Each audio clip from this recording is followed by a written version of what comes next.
Okay, so it sounds like you still like commodities in general and even some of the oil producers. Is that fair? One thing to conceive of, because I'm into flow state investing, or I was.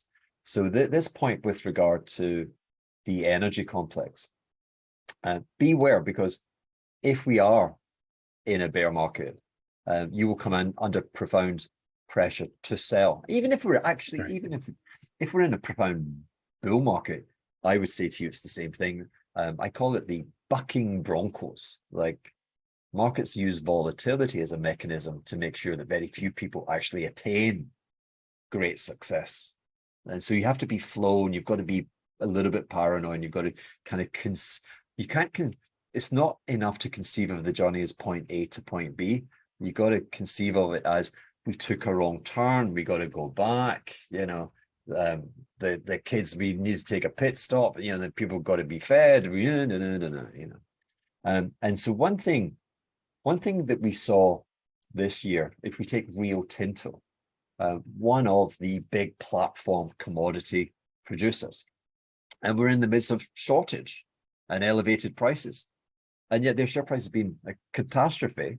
It was yielding 16%, and of course they've just at least half the dividend. It's like, wow, who would have, when I was in my prime and managing my hedge fund, to outsmart the smartest people, my peer group, how do you outsmart the smartest people?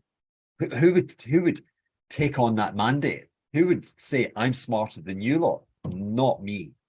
I always conceive of, why is it that being smart, you're not guaranteed to make money? So different way. And so a manifestation of that is the investiture. Not everyone can see the playbook with shortages and how you end up getting an elevation. Not everyone can see what's become almost the irrelevance of the WTI oil contracts. Most of the action is being taken place OTC. So much vol in the contracts, and the price OTC is, well, the futures price is not representative of the OTC price. I want to say there's a huge gap between physical and financial demand. Okay. Vis-a-vis OTC and the like. And so the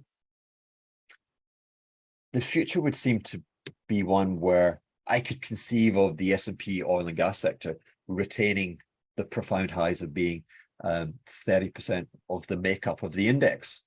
That's where we were at the end of the 1930s. That's where tech was at the peak of NASDAQ, and probably just lately.